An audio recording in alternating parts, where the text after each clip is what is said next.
Yo, hoopers from around the globe, what is up? This is Eddie Aparicio and my co-host Anthony Tuan Corral, and this is Buzzer Beaters. This is our walk around the NBA. You can find us at grumblingsmedia.com as well as wherever you find your podcasts. So for this week, we're going to go ahead and talk about the upcoming in-play matchups. It's really interesting. The East and the West, this in-play thing has, I think it's been a resounding success, bro. Honestly, Yeah, yeah, um, it's done well in getting people, these teams that are, kind of fighting for playoff spots. I think it's something that brings a lot more competition. I think this is what the NBA wanted, and also, you know, uh, the East and the West, they're very close still. Although the West is probably a little bit more determined, but the East has some scenarios. We'll go over that, and I kind of want to get your take on who you think is going to advance and who's going to climb and so forth. So yep, we're going yep. to go ahead and talk about that. The second thing that we're going to talk about, hey, does the NBA have a tanking issue? I mean, it has been a discussion, a topic of discussion, Yeah, especially over the last few weeks. And today's, we'll get into the Warriors talk, but you know, today's show they were talking a lot about the Sacramento Kings game last night. Did you hear yeah, all this? the foul, yeah, I Yeah, watched the it, I foul, yeah, yeah, yeah. So we're gonna see if we can figure out what the NBA should do, because I know that this is a big issue, and they're losing probably viewers of this because of what's going on. A lot of these players are getting load managed, and the old school guys are kind of giving the new school guys a lot of crap because they're saying, hey, we never did this in our past, and you guys supposedly are supposed to be more athletic than us, and yet yeah, you guys were being loan managed, and we didn't have to do that back in the day. So we're going to talk about the anti-tanking problem, if there's a tanking problem in the NBA, and how we can fix it. Then the last segment we're going to talk about is, the NCAA tournament is over. So congrats to the Michigan Wolverines for winning their championship. They beat UConn. Really good game, man. yes, I thought this tournament was yes, really, really good, bro. I mean, just in general, right?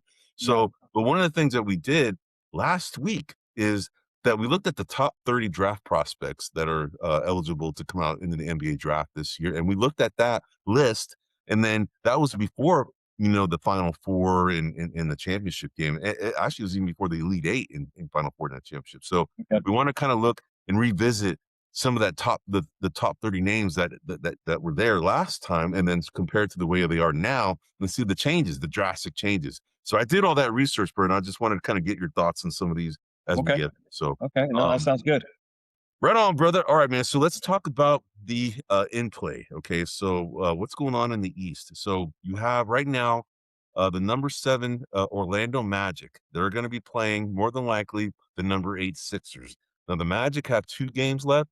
The Sixers have 3 games left. The Sixers trail the Magic by a half a game, so it's actually not really settled yet, right? And the difference between the 7 and 8 is just who gets the home game, right?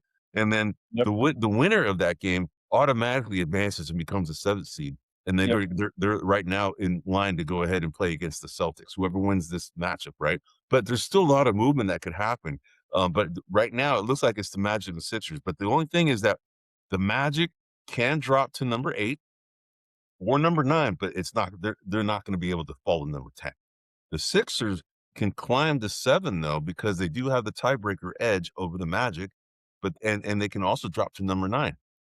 They do have the tiebreaker over the Hornets too, the Sixers. All right, so they're actually in a pretty good position to leapfrog either the Magic or be above the Hornets, right? So, but there's correct. not they're unlikely to get to number 10. So right One thing, now, one thing I would add to that, Ed, is I yes. believe that the 5 and 6 seed are still in play as well. No, no. You mean like no, it's not. It's not. The five, Yeah, it's, because Orlando's a game and a half behind Toronto right now. oh, you mean like they have a chance to climb up to Toronto? Yeah, I Correct, get you. correct, correct. Orlando Yes. could get as high as the 5 seed, and so could Philadelphia. Not I don't think the Charlotte or Miami can, but I think that Orlando and Philly could, in theory, get as high as the 5. Okay, okay. Well, yeah, I just pretty much just focused on the guys that for sure Yeah, yeah, yeah. No, no, and yeah, you're right. we The Toronto Raptors are a team that are not necessarily settled in the 6th seed, right? You're right. correct, That with the Magic have 2 games left, okay, and the Sixers have 3 games left. correct. So, yeah, mathematically, you're right that both the Sixers Actually, even the Hornets can even get up there. So yeah, you're right. Thank you for pointing that out, man. I just Yep. I was so focused on just the in play guys that I didn't even look at that. So yeah, you're right. So um, so anyway, so let's just go ahead and go through the scenarios here. So right now, the Orlando Magic, if they were to play the 76ers, I the odds are on favorite that they're at home, they're a tough team, they're a strong defensive team. They would more than likely advance and Yep. probably, play against the Boston Celtics, assuming that everything stays pat, because you're right, the Hawks and the Raptors are also in play. Now, Correct.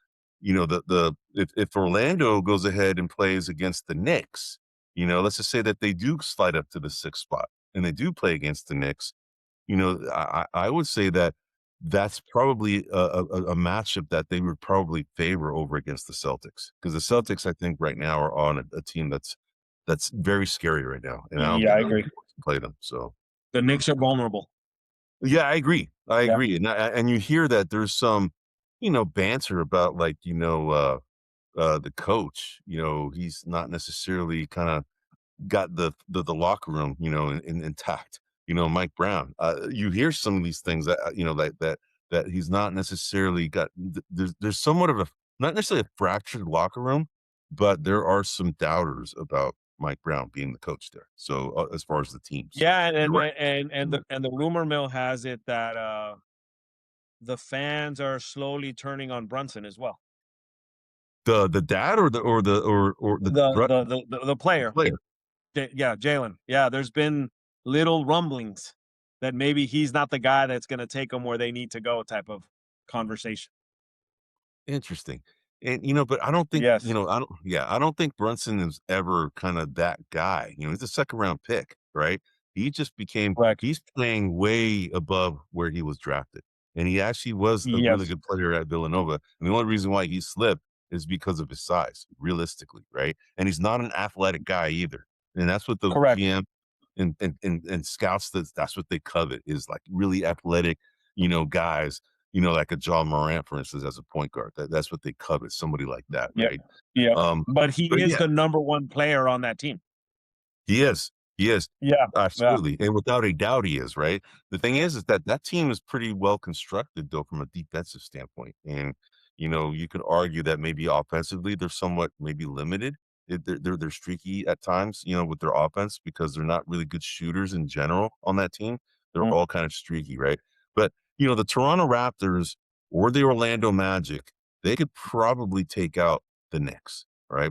Now Boston, I think they're gonna be a tough out, no matter right. who plays up against them, whether it's the Hornets, the Sixers, or the Magic, or the Raptors, or the Hawks. Any I of agree. those guys are not gonna have an issue. They're not gonna be able to overcome the Celtics, in my opinion. Yeah. So, By the um way, as well, Cleveland's only half a game behind the Knicks, so it's possible that Cleveland takes that 3 seed as well. correct. Correct. Yeah, So so just just there's just still a something to lot of look at. movement, man. There's still a lot of Yeah, movement, yeah. and that's what makes it interesting. In the last week here. This is the last week before the play-ins start, so it's going to be interesting to see the movement here, man. So let me ask you something. So, out of the teams that are in the play-in, right? Okay, let me ask you this: out of the teams that the potential teams here, that let's say from 5 to 10, we have the Yep, Hawks, the yep, Raptors, the Magic, the Sixers, the Hornets, and the Heat. Now, the Heat pretty much are gonna be almost yes. locked in for the 10th seed, but they're not. There's still a possibility they can climb, but they're not gonna realistically climb up to 7. There's no chance, and they're not gonna be the likelihood of them climbing and get to the Sixers is also pretty low. So the No, highest. they're locked into the plan. So the Heat are locked into the plan. Yes. They're the only ones that are locked into the plan. Everybody else up for grabs. Correct. But the Yep, thing is like what I wanted to ask you is, out of these teams, the yep, Hawks, the Raptors, the Magic, yep, the yep, Sixers, the Hornets, and the Heat, yeah. are any of these guys teams that you kind of go, "Ooh, that's gonna be a team to kind of reckon with. They just need to kinda get in, and they're gonna be a problem." Yes. Who are the guys that scare you from those teams that I just mentioned? Y The Hornets. Oh, they scare you the most? I think the Hornets they're young, they're up and coming. Yep, They've had a hell of a second half of the season. absolutely they have. I mean, they were ranked towards the bottom after the All-Star break, and they've been on an unbelievable streak. I think they're a team that can scare some people. They're still young. even if they win the first round of the playoffs, I don't think they're going to get much beyond that. But Yep. they're a scary team that could definitely qualify through the play-in and then potentially beat the next team they play on. They're obviously that's going to be Boston, Detroit, or New York, Right. right? So, but Right. yeah, I think they're a scary squad. Interesting, Yeah, interesting. yeah, Yeah, I would've probably I wouldn't have picked them, out of the teams that you just mentioned. The one team that I think and this has kinda been my dark horse all season, bro, it's been yep, the Toronto Raptors, right? yeah, I yep, think that they can create a much of an issue with some of these teams. I think they could definitely take out the Knicks. I think they can also take out the Cavaliers, although there's probably a bigger matchup problem between the Cavaliers and the Raptors. The Hawks are a scary athletic team. they are. I just think they're probably maybe another year to year away to kind of really make some noise in the East, right? Yeah, Because they are definitely up and coming, and watch out for these guys, right? The Sixers are also a team that when Embiid plays and Paul George plays, right, they are an issue to reckon with. And then you have Kelly, the Poppy, it's Poppy Tsunami yeah, Poppy, right? Oubre, Kelly yeah, Oubre, then you have Tyrese Maxey. You just have some guys there that could be a problem. And the thing is that, you know, when healthy, they're a team to reckon with, especially if Embiid's healthy. So I would say yeah, in the order for me, the ones that I think they're the most dangerous out of these teams, Toronto Raptors number 1, I would say the 76ers number 2, and then I would probably put the Hornets at number 3, okay, as the most dangerous, yeah. okay? See, Now to me, Orlando, the teams that you mentioned, I think they're yes. good teams, but they're known quantities. I'm looking at Charlotte as sort of a little bit of an unknown quantity. Yeah, I hear you, I hear you. Yeah, they're young enough to be stupid to think that they could go. Yep, They got a little, with Ball there with LaMelo, they got like a little pizzazz. yep. Knueppel has been playing to me, I mean, obviously the last couple of games, Cooper Flagg has kind of been cementing his rookie of As a the rookie year of the year. status, but I think if you looked at it, and I'm sure at some point we'll look at our metrics, I could argue that Knueppel's had a better season than Cooper Flagg. He's been more steady, throughout the season. And so I mean, we can look at those numbers, but He's uh, had a better team, ho honestly, than Cooper Flagg, right? His team is in the Mavericks, if they are fully healthy, they're a dangerous team, yeah, of course, Anthony Davis is no longer on the team, but they still have Kyrie Irving, right? yeah, I still think, the PJ Washington, Daniel Gafford, Cooper Flagg, Klay Thompson, Klay Thompson's, he's in the twilight of his career. Um, but they have, Kyrie Irving, they're not going to be a team to reckon with yet, but they have a piece to build around in Cooper Flag for sure. correct. Right? But And they'll be a lottery team in a lottery rich yes, draft. So yes, yes. yeah, But, yeah. but you're right. Knueppel has been playing very well. I just think I just say that he's on a better team. I agree. And I would agree with that. I would yeah, agree. yeah, and Yeah, the thing is that but I would say that Cooper Flagg is well, he's again, I'm pointing to the FanDuel thing, right? Because the yeah, FanDuel thing kinda gives you an idea of how valuable a player really is from a correct. stat accumulation standpoint. And Cooper Flagg, man, he's 10 grand now to pay. Yeah, To put yep, him in your lineup, he's over 10 grand.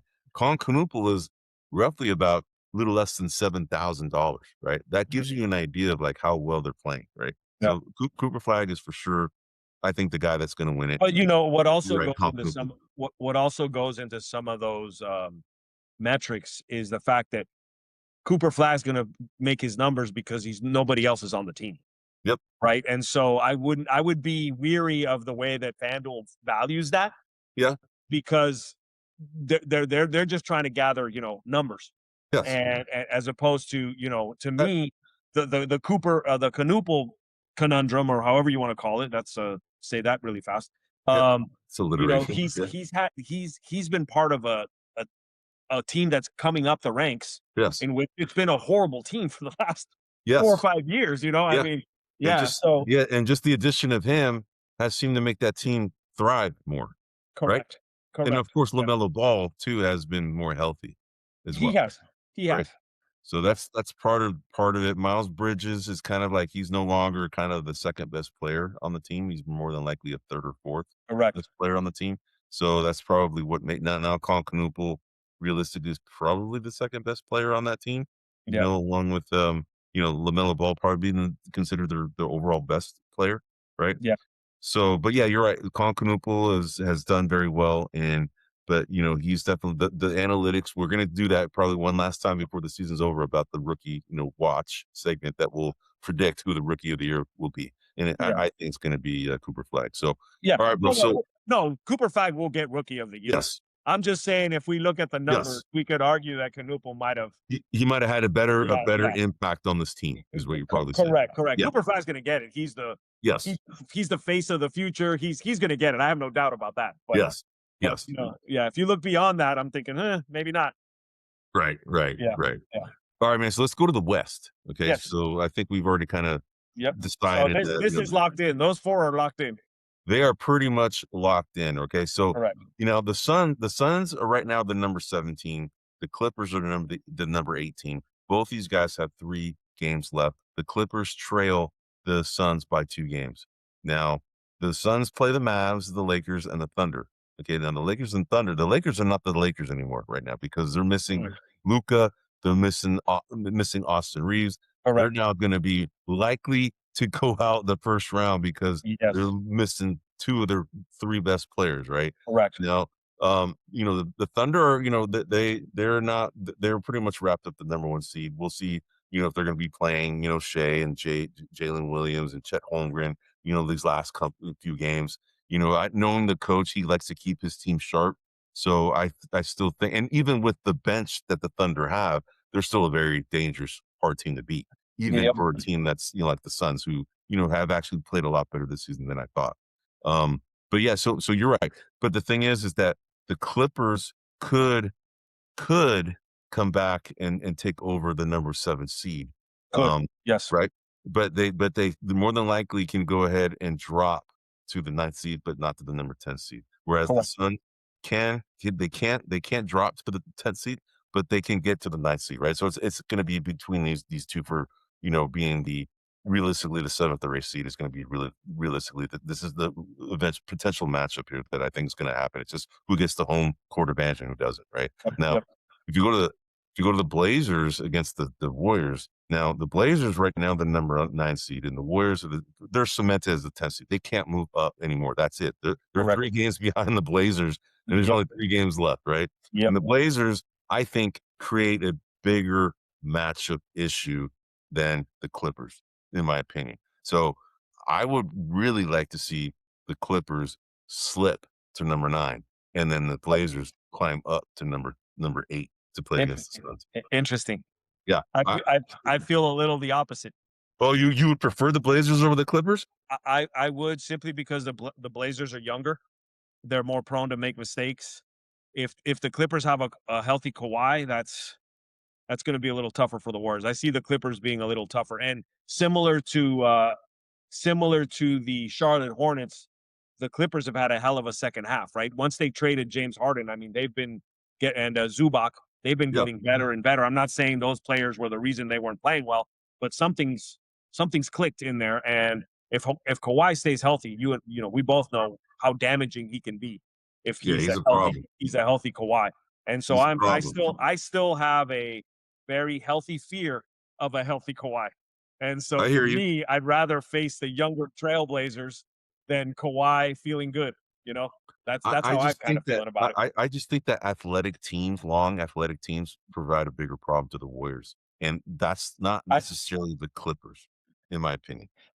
I would That's the only agree with that. I would Yeah. agree with that, Eddie. Except we now have Gee who's playing, Bassi who's playing, Porzingis who's playing. Hopefully Horford is back. There's some length there now. We have from when we played Portland earlier on, we've got a little, not as much speed, We're a but little we've longer. got length. We're longer now, Yeah. and I'm hoping that in the next 3 games we get to see the bulk of those guys play together because I really want to see, you know, I want to see how they play together, how they look together. We've had a couple of minutes with Porzingis and Curry, and we can talk about that on our next show. But they haven't looked as good as I wanted. But the Warriors are kind of potentially unveiling a team they haven't really unveiled all season. Yeah, you're right. You're right. Yeah, And amazingly, we'll talk about the Warriors a lot more in the next segment. But since we're talking about the Warriors right now, and we're talking about the play-in. Curry came back from like a 7 game absence or 23, whatever how many games he it missed. was He missed 26, 20. but yeah, yep, It was 26. He yep, came back with the freaking vengeance in that first game, yes, man. He yes, he played did. unbelievably. It's like, how Yes, did this guy do this? You know? yes, yeah, And then the second game, he struggled a little bit, right? He didn't really play like he did in this first game. And who knows how the knee reacted, if he experienced any. I think if he had any soreness, they probably would have sat him. But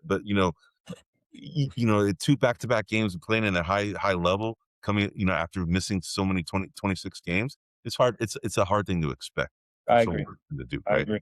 But amazingly, he did very well. They lost that game. They barely lost that game. They had a chance to win it, right at the buzzer, Yeah, and but couldn't do it, right? But anyway, so all right, man. Out of these teams, we know for sure that the Oklahoma City Thunder are the number one seed. The San Antonio Spurs are cemented as a two seed.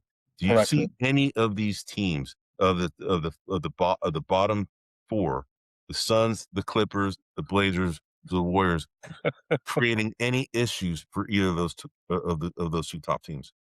I think so. If it stays as is, no way in heck Phoenix beats Oklahoma City. I mean, that's a 3-1 series in my opinion. Yeah. I'm just done. Maybe the Clippers take 2 Yep. or 3 from San Yep. Antonio. I don't think they push it to 7, but maybe Okay. they 2, maybe. Yep. Yep. That's the way that I would look at, but no, really no, and all the other teams, no shot in my opinion. No To shot. even win a game? Oh, yeah, to win a game, yeah, sure. I mean, you have the gentleman's sweep, yeah. I mean, I think all those teams could win a game. Yeah. Their first game back at their house, they might win that one, and then after that, but no, I don't. They're not winning. None of those teams are getting past the first round. Okay.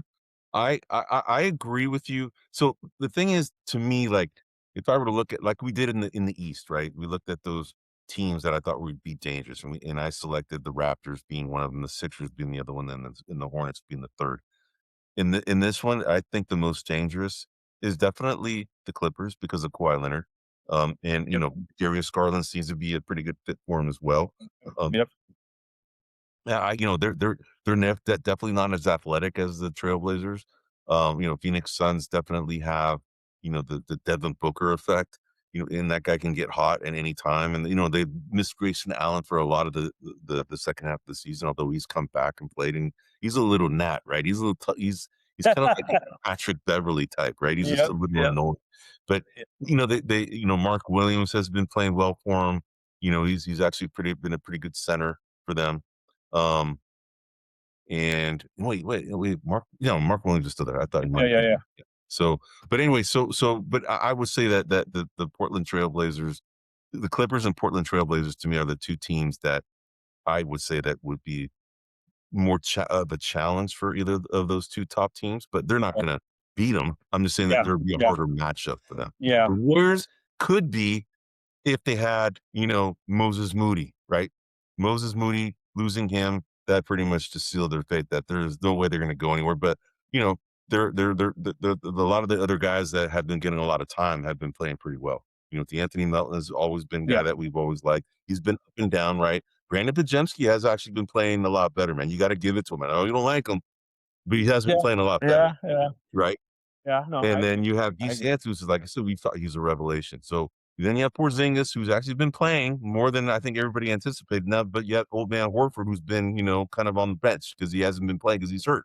So Been hurt. then you have Yeah, Seth Curry, who's come. So they're a team that can scare you if they get on from an outside shooting standpoint, right? But we all yeah, know that the likelihood of them going beyond the plane is probably pretty slim. So, yeah, um, yeah.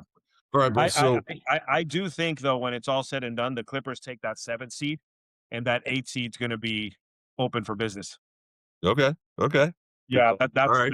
that's what I think is gonna happen. So I think the Clippers will play the Spurs, and maybe scare them a little bit. Like I said, not a lot, and then that A seed could be any of those 3 teams, in my opinion. Yep.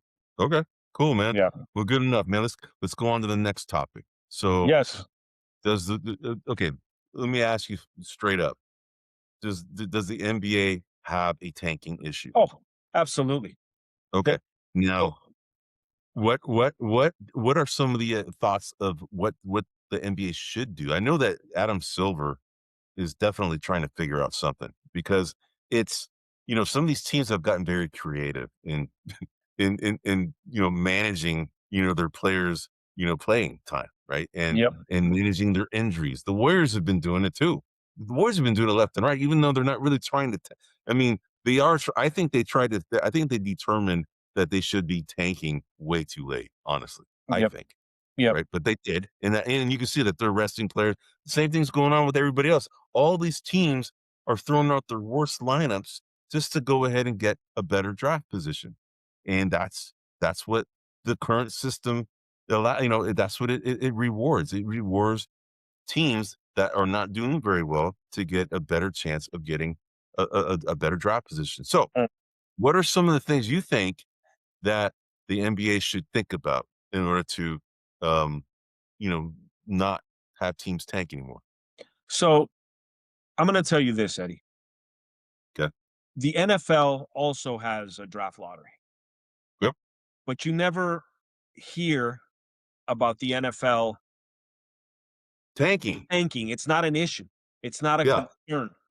Yes. And I've thought about this, right? I'm like, why does the NFL get a pass and the NBA doesn't? And I think it is directly tied to load management.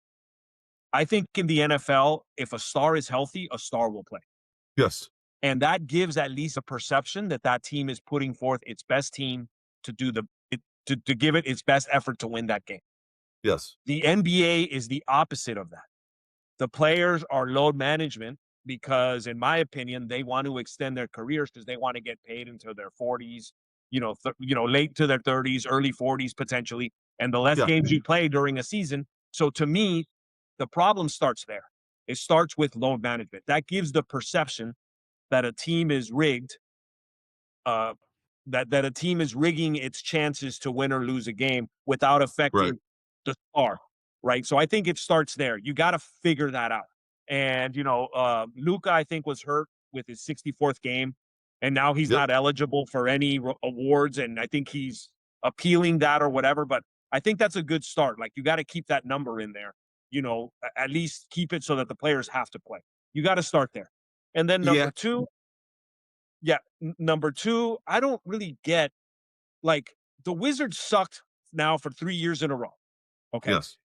They've been in the draft 3 years in a row. They haven't gotten Yes. any better. So, what makes these teams think that doing what they're doing by tanking is going to make them better? I don't understand that logic because it hasn't worked. The horrible teams are the horrible teams, and the good teams are the good teams. Like they seem to stay that way no matter what. Yeah, but the thing is, let's face it, man, a draft in itself is a crapshoot. Okay. Of The course. number one pick isn't always going to be someone like a Steph Curry. Agreed. Steph Curry was a seventh pick, right? Okay. Nikola Jokic will be widely regarded as the best second round pick we have ever Yep. seen in Yep. the draft. So you Yep. just don't know. It's a crapshoot. Even if you have a great draft position, a play. Did you hear that I heard today that there was talk that the Sacramento Kings are going to take Darius Acuff no matter where they freaking go in the draft position, right? I heard that today. Darius Okay. Acuff is a really good player from Arkansas, right? And we're going to get to that, about the top 30 picks, in our next segment here. But you know, they think Darius Acuff could be the best player in that draft. I don't know if that's the case or not. I've seen other players. That guy looks good. I wouldn't necessarily say that he's a shoe-in to be the best player. So that's the thing. Like with the Wizards, you know, they had good draft positions, but maybe they didn't pick the best player in that draft. So that's the reason why you see some of these, teams that struggle because I don't think the GMs necessarily or the scouts probably scout appropriately based on the system that that team plays on, right? Yep. The offensive and defensive system matters. The coach matters. The GMs who they pick matters. And the picks themselves are crapshoots. So that's probably why you see what you see with the Wizards. Yeah. So in short, to answer your question, I don't know. if you can fix the draft. But what I would think would be entertaining as hell is you have the teams that make the playoffs, Yes. right? And then you have the postseason. Why not have a postseason for the losing teams for a tournament to play for the order of the draft pick? So when you win, if you win that losers tournament, you get the first pick. The second place team gets the second pick. The third place team gets the third. Not a bad idea, man. I You know, kind of like it. because you're not going to fix them tanking, so you might as well make it fun. And the two teams that don't make it into the playoffs, they just drop into the other tournament and play there. You know, That's an interesting idea, man. I never thought of it. Yeah. So essentially, so the non-play-in teams, correct. essentially, right? You're talking Yes, about the season number 11 through 15 on both conferences, correct, right? So you have 8 teams that are fighting for draft position. So you're saying the top 8 would be essentially determined by that tournament, correct, right? correct. Yeah. And then the rest of the teams, would go and just be randomly thrown in, right? And figure out, or is it based on record, right? That's the thing. You have to figure that out, Well, right? look, what I'm saying is, like the two bottom teams, whoever wins gets Yeah. the higher seed to the lower Yes. seed, and so on and so Yes. forth. Yeah, and then Right. you just work it out that way, and then at Yeah, but least that's for the first 8 picks, though. But I'm talking about the rest. oh, so the rest can just be based on record, right? But it's not 8, it's 10 because it's actually 12 because the two teams that don't make the play-in, they go to the bottom bracket. Oh, okay. So that'd be 10. Yeah. So you're saying there's 10 teams. So the first 10 teams would be, Correct. yeah. So No, the it's first draft hold on, is, 1, 2, yeah, because you have eight 5, players or 8 teams 6. that don't advance. So you have 11 through No, 15 it's for both 14 conferences. teams. It's 14 teams, Eddie. Okay. 14 teams. Okay. So you would have the 1, 2, 3, 4, 5, 6. The 12 teams that didn't make the playoffs, Yes. they're in the tournament. And then Yep. the two teams that lose on each side, so 4 teams total that lose in the play-in go to that tournament as well. And then you seed them according to the two ones that didn't make the plans would be the 1 and 2 seed respectively in each conference. And then you just play and might as well enjoy it at least. And then Yeah. we'll see if the stars come back and play, if the stars don't, you actually give them a reason and at least they freaking earn that first pick. Yeah, it's an interesting idea, man. I kind of like it. I kind of like it. That's something. Hopefully, somebody who matters listens to our show and actually can throw that out as an idea to Adam Silver to consider something like that, right? Correct. Another interesting concept that I heard, that's interesting, is how the Premier League works, right? Yeah. Yeah. With the relegation, Yep. right? So you have a G League that you can relegate some of these worst teams into there, right? And they lose, TV, contracts. I They would lose love the that, but ability. there's no way in hell that's gonna happen. I know, but that would be an Yeah. interesting concept Yeah. because then the teams that tank, they're not trying to win. So if you're not trying to win, you're going to get relegated to go to the G League, right? Yeah. And so that's an interesting idea. Yeah. It's a Oh thought, no, right? I would love that. I would love that. There's no way with all the money that's involved in the NBA, there's no way that they're gonna, Yeah, lower those rights and right. it's just. But I love it. If you, I would vote for it. Like I would vote for. Hey, you should be embarrassed. You're the worst team in the NBA. You should get relegated. Yeah, And get dropped. yeah, I agree wholeheartedly. And yes, not only that, they're talking about expansion, right? I think they're thinking to add 2 teams to the market, right? yep, I've heard Las Vegas and Seattle, right? yes. So that makes lose because at least if you didn't make the playoffs, at least you can root for your team, and those teams get a little additional revenue. So to me, yeah, but I agree with you. If we can relegate, let's relegate. And to me, if Yeah, you're like the worst team in the NBA 2 years in a row, like relegate, like yeah, you just relegated, yeah, or you don't get a draft pick, or you whatever. only get a second round draft pick, or, And or something. exactly, and maybe that is another incentive in itself. Is like, okay, Washington Wizards, Yeah, you guys have had 2 years of being, the number 2 or number 3 pick the last 2 years, and you haven't done crap with it. So you know what? If you guys are a worse team again, let's you put a rule to it. Like, if the team is bad for 2 years in a row and get really good draft positions, if they're 3rd again in a row, then they don't get any, balls in the lottery, right? They don't get any ability. So you can toy around with ideas like that, Yeah. right? Yeah, I mean, So one other idea you could go is if you get the first pick in the lottery, yes. you're not eligible to win the first pick in the lottery again for 5 years. Something.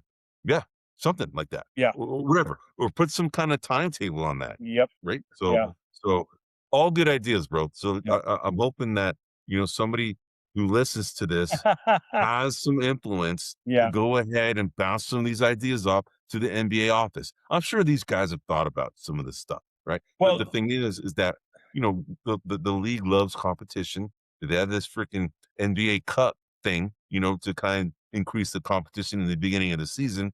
Well, this is another way of increasing the competition so that the teams are actually trying to win games for draft position, right? So yeah. that's interesting. I like So, it. yeah, Like, so just so you know too, the NBA released today a couple of different things.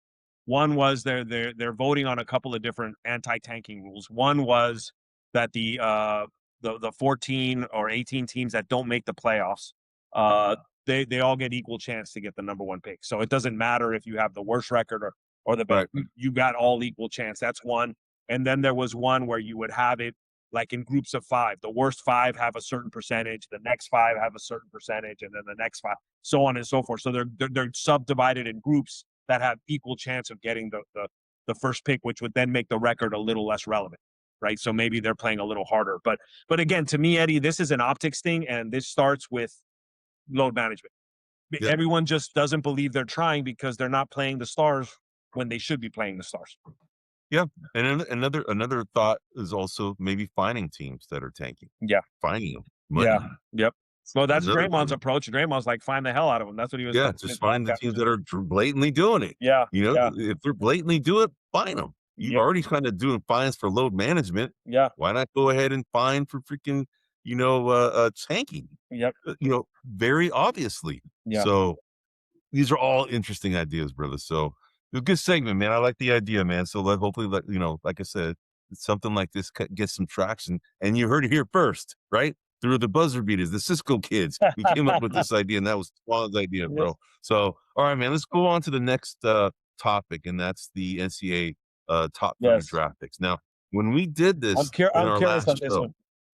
yeah, so when we did this on our last show, I went ahead and compared it, and I just did it today, and I asked, AI, the same way I did it last week, who were the top 30 draft picks that are up in this upcoming NBA draft that's going to happen in June.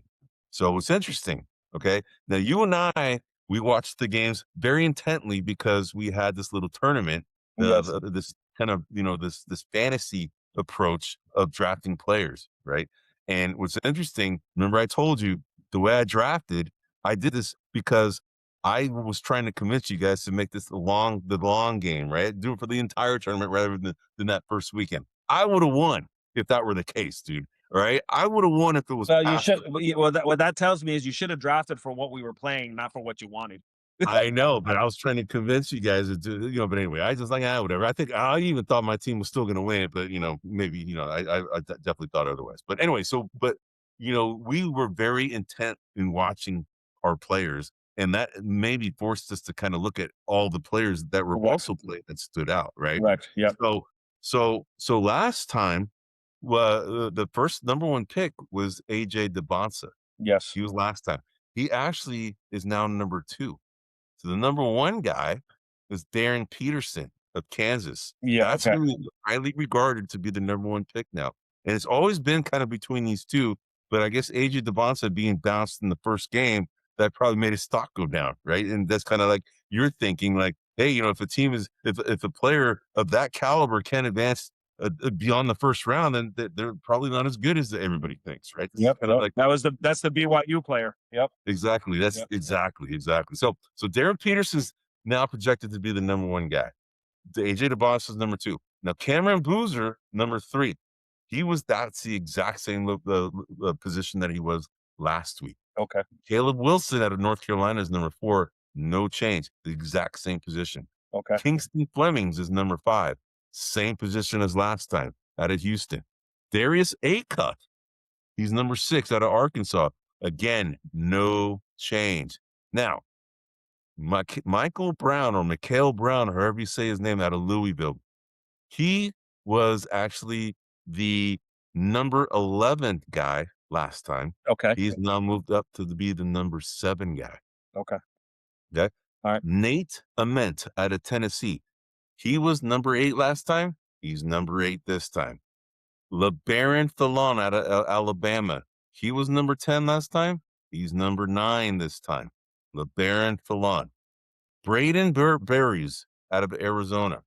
He was actually number 9 last time. He's now number 10. Okay. All right.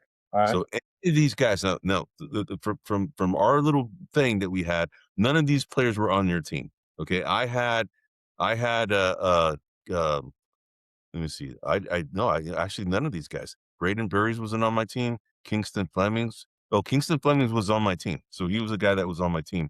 Darius Acup was another guy, and then AJ DeBonson and Cameron Boozer. Those were all guys that we drafted in our little thing, right? Yep. All right. So the next guy, number 11, Jaden Quaintance. He was out of Kentucky. He actually was number 16 last time. He's now number 11. So Okay. He he's shot it. So he's the highest jumper right now. right now. But this guy right now will be the highest jumper. Okay. At number 12 is Yaxel Lendeborg out of Michigan. He was the number 20th guy last time. He's Yeah. now shot up to number 12. Dude, he's the one that I was hoping would fly under the radar so the Warriors could pick him up. That dude, like, dude, Yeah, I like he'd that be a kid, good. dude. I like him. I do too. I do Yeah. too. I like him too. So then the number 13 pick of that for this year's draft is going to be that they projected to be Keaton Wagler. He was a guy that was also on my team out of Illinois. Okay. He was actually the number 7th pick last time. He's now dropped down to number 13. Interesting. Hannes Steinbach out of Washington. He was number 17 last time. He's now number 14. So he shot up 3 spots. Okay. Christian Anderson, not Hans Christian Andersen, but Christian Anderson, Texas Tech. He has moved up 3 spots because he was 18 last time. He's now 15. Okay. Now I don't remember some of these guys that these other guys. I just know some of the guys that I remember from From our our little draft. team, Yeah, right? absolutely. From our little draft. But definitely, it forces us to watch 20 players, right? Pretty closely. Okay, number 16 is this guy named Tunde Yusufo out of Baylor. He came down 1 spot. He was 15 last time. He's now number 16. Now, Braylon Mullins, remember that game Yes.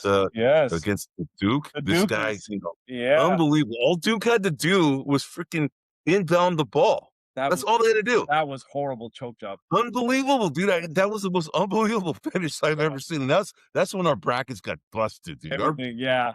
Everything got busted right there, man. So, what's interesting, bro, is that, in our brackets pool that you were in, with all the 25 guys, you saw who won, right? Yep. Yep. Hansra Yeah. won Yeah. it, right? Well, well, yeah. He was the guy that was one of the guys that Twan met up at the Reno trip. And, he picked Michigan to win it, and Michigan won it. And, so he won the top dollar. Then my brother-in-law came in second. And, another guy, another buddy of mine from SI, he also went to grade school with me. He won 3rd place. He also picked Michigan. But what's interesting is I came in 5th place out of 25 guys in this league, and then I finished 2nd place in the league that had 37 participants in the other one. Uh, And can you imagine that? I uh, came in 5th in this league, and then I came in 2nd in the other league with the exact same bracket. So interesting. And I won money, so I came out ahead. there you So, go. but anyway, Braylon Mullins, he out of UConn, he slipped. He was 14 last time. He's now number 17. Interesting. Cool. Interesting that it Yeah. slipped. Yes, Yeah. I agree. Yeah. You know what's interesting, bro, is that the 2 biggest guys who have jumped. Okay, so far right now, the biggest leaper right now is the Yaxel Lendeborg of Michigan. Yep. So Keaton Wagler, who was on my team, he was he's now the largest one. He's down 6. But this guy next, Koa Pete out of Arizona, he was also on my fantasy team. He's also down 6 slots. So he was 12. He's now 18. Yeah. That's interesting. That Right? is interesting. Yeah. So, okay, now we're at number 19, Bennett Sturts. He's up 4 spots out of Iowa, so he was number 23, now he's number 19. Chris Sinak out of Houston, he's up 1 spot from 21 to 20. Kareem Lopez out of New Zealand, he did not play in the tournament because he's, an international guy. He's down 8 spots. He is now the largest dropper Okay. of this group Okay. because he was initially gonna be 13, he's now 21. Yep. Cameron Carr at Baylor at 22, no change. He's the exact same position as last time. Now, here come the big climbers, bro. The biggest climbers right now. Patrick Ngomba, number 23, he Yes. was a second round pick out of Duke last time. Ade Mata, remember him? We heard all about him Yes. from my Mata, the brother-in-law. My Spaniard. Yes. brother-in-law just hates that guy because he left his beloved UCLA Bruins to go to Michigan, right? And so he had climbed from the second round too. He's now at number 24. So Yeah. those two right now are the biggest climbers so far. At number 25, we have we're going into 30 was Malik Thomas out of Arkansas. So you have two guys out of Arkansas here in the top 30. First Darius A Cup and now Malik Thomas. He's up 3 spots from 28 to 25. Now, here's your guy, bro. This is the guy on your team that's dropped down the second largest drop. Okay. Okay. Reem Lopez is the first. He's at 8 spots down. Before that, it was Mike Keaton Wagler and Kola Pete. They Yeah. dropped spots. Now comes your guy, Thomas Howell out of Thomas, how yeah, Florida. he had a disappointing tournament in my opinion. Yes, he Yeah, dropped in 7 spots, yeah, okay, so he was number 19 last time, now he's not number 26. yeah, So, Isaiah Evans, he was on my team, and he dropped from number 25 to now 27. Neoclis Avdalas out of Virginia Tech. He came from the second round. He wasn't on this list last time. So he climbed from the second round. Cade Tyson out of Minnesota also climbed out of the second round. He was at number 29. And the last guy is JT Toppin out of Texas Tech. He climbed from the second round as well. So you have 5 guys that were not on this list last time that were in the second round on the last list that yeah, have jumped into the first round. And that just goes to show you how much the tournament really increases the stock value of yeah, a lot of players, yeah, right? A yeah, lot of eyes are on them, and this is what happens, right? yeah. Yeah. So, So yeah, Yaxel, I mean, he was in the what, late teens, right? Like he before was he 20. He was 20 last 20, time. yeah, yeah, now he's at 11 or 12? He's at 12. He's at Oh, yeah, 12 I now. mean, that guy and he was sick in the finals and didn't Yes. didn't particularly play very well, and Yes. it didn't seem to hurt him. Like, the rest of his numbers throughout the tournament really helped him, and I I like I agree. said, I liked him. I'm hoping we can, get a, somewhere around the 12th pick Yep. because Yep. I'd really like to pick him up. He's a big kid, got a lot of size, got a lot of athleticism. I like him. But you know what's interesting, bro? So let me point out 2 guys that were surprising to me. Okay, UConn went all the way to the finals. I don't think many people saw that happening, Yeah. right? No. Braylon Mullins had a really good tournament, yet his stock dropped 3 That's spots. That's yeah, unusual. Okay, that's that is weird. unusual. Yeah. Yeah, and then the other one, bro, is that okay, we've seen a lot of these guys from the second round go up to the first round. I named these 5 players. The one guy I thought would actually jump because he had a really good tournament was the guy on your squad, Terrace Reed. Yes. Harris Reed out of No UConn ball. had a really good tournament. He did. I would say He that did. he actually scored the most points out of anybody in the tournament Yeah. from a fantasy points perspective. He was the MVP on your team, Yep. and I think he was the MVP of the entire tournament Yeah. from a accumulation of stats standpoint. He's a double-double machine. Yes, Yeah. but that's interesting. You would No, think I that he I won it, agree. wouldn't you? I think it's because he's a big man and he doesn't necessarily Can't shoot the shoot. three, and so he's being typecast, right? Like, Yes, he can't do the things we need a big man to do, which is when you look at Mara, who had a pretty good tournament. I wouldn't yeah, say he had a great tournament, but yes, Reed had a better tournament than Mara, but Mara's a little bit more of a three-point shooter, and he rose, up to the teens, yes, and when he was a yes. second round last, so it's gonna be interesting. There's also the big white kid out of was it Oh, yeah, yeah, the guy out of, Texas. yes, Texas. Yes, Like, I thought he had a yes. real good tournament, and you didn't even name him in the first Yeah, round. so that one was, what's this guy's name? His name was, Matas Volkaitis. That's it, Matas That's his Volkaitis. name. Yeah, Yeah, this is the I guy that you thought kept on yeah. calling Ryan what was it? Ryan Reynolds, but Not the Ryan other guy.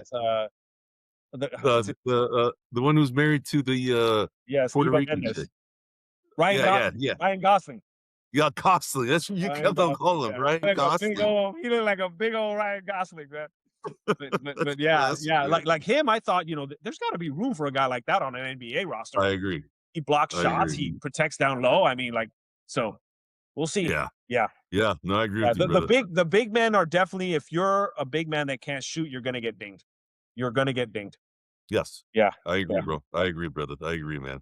Well, dude, that's our show. That's our Alright, show brought to you by grumblingsmedia.com.